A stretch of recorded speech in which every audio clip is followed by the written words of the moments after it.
Before he turns 100, Dick Van Dyke makes an admission never spoken in 6 decades. What Julie Andrews did for him on the Mary Poppins set changed the course of his life. This is not about romance or scandal. It is about one act of trust and kindness, quietly given at the height of Hollywood pressure, a moment Dick says he could not forget if he tried. Why has he carried this memory all these years? And what does it reveal about the real cost and the real reward of fame? The story begins in 1964. Behind studio doors nobody else could enter. Walt Disney's gamble on Mary Poppins pushed the limits of what Hollywood could handle in 1964. With a budget of $4.4 million, the studio transformed its Burbank lot into a sprawling version of Edwardian London, painting rooftops and rigging entire city blocks for dance numbers that blurred the line between reality and animation. The soundstages baked under a September sun, so hot that the crew built a massive tarpaulin overhead just to keep the cast from wilting. Julie Andrews stepped onto that set only weeks after giving birth, still new to film but carrying the weight of Disney's expectations. This was her feature debut, a leap from Broadway to a world where every movement was tracked by cameras and every note had to land perfectly. Dick Van Dyke, already a household name from television, took on the challenge of playing both Bert and Mr. Dawes Sr., switching between slapstick energy and frail, makeup-heavy scenes, sometimes in the same day.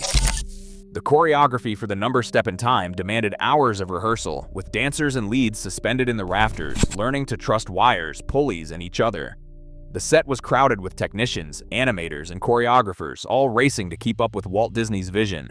Every day brought new technical hurdles.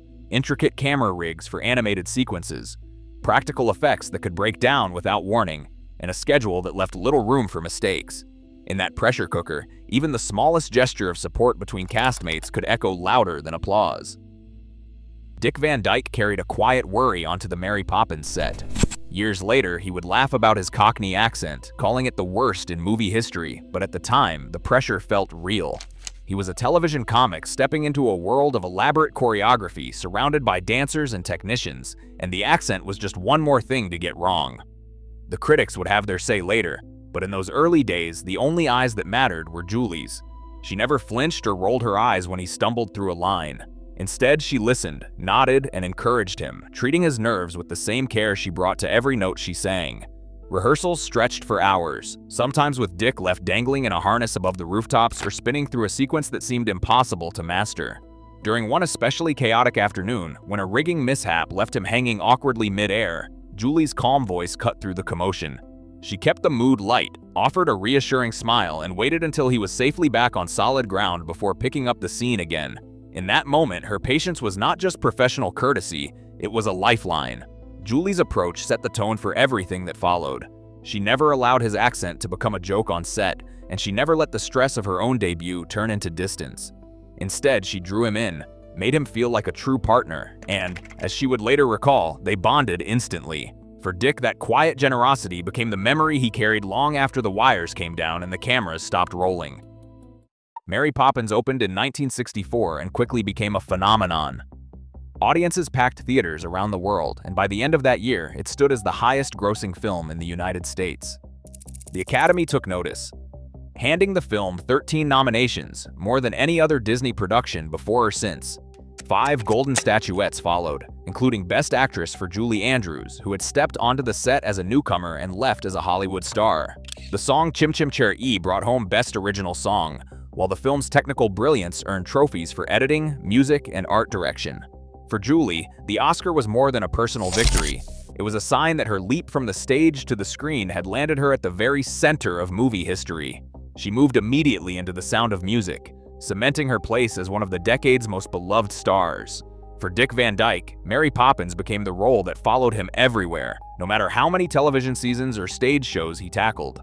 Whenever his name appeared in print, it was usually alongside hers, their partnership preserved in posters, highlight reels, and the memories of millions. The film's success did not just change their careers, it made them a pair that audiences would never separate again. Public tributes have kept the connection between Dick Van Dyke and Julie Andrews alive in the eyes of the world. When Dick received the Kennedy Center honors, Julie stood before an audience of peers and dignitaries and called their time on Mary Poppins one of the great joys of her life. Her words, simple and direct, carried the weight of decades. She did not dwell on awards or box office numbers. Instead, she spoke about the laughter they shared, the trust they built, and the rare kind of partnership that feels as fresh at 80 as it did at 28. Even now, the tradition continues. For Dick's 98th birthday, CBS aired a special honoring his career. Julie appeared in a taped segment, her voice warm with memory. She described those first days on the Mary Poppins set as daunting, and she said they bonded instantly. In a few sentences, she captured the essence of their friendship, how it began in the heat of rehearsal and never faded, no matter how many years or miles separated them. These public moments are more than nostalgia. They are reminders that, for both Dick and Julie, the real achievement was not just cinematic magic or critical acclaim. It was the joy they found in each other's company, the way their partnership became a living legacy, and the knowledge that the world still celebrates the bond they forged so long ago. Julie Andrews faced one of the greatest challenges of her career in the late 1990s when vocal cord surgery robbed her of the soaring singing voice that had made her a legend. Many would have stepped out of the spotlight, but Julie charted a new path.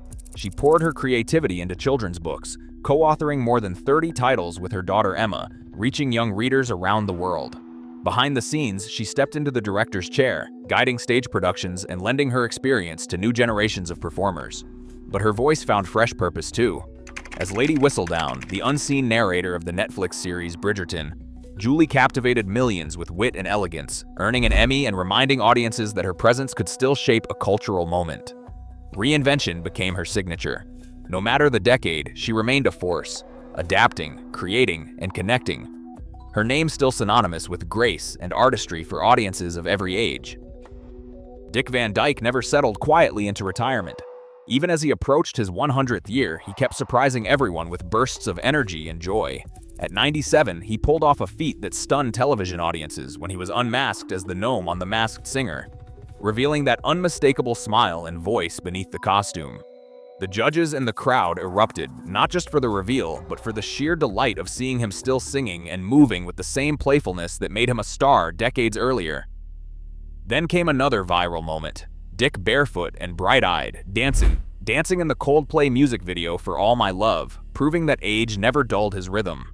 These appearances were not nostalgia acts, they were proof of a spirit that refused to fade. Each time Dick stepped into the spotlight, old fans and new ones alike were reminded why his name still means laughter and music and a sense of wonder. And every headline and every trending clip still linked him to the magic he once shared with Julie Andrews. In an industry obsessed with fleeting fame, genuine gratitude endures. As Dick Van Dyke nears 100, his words remind us that creative kindness can echo for a lifetime. The legacy is not just in the work, it is in the friendships we choose to honor. What moment stays with you?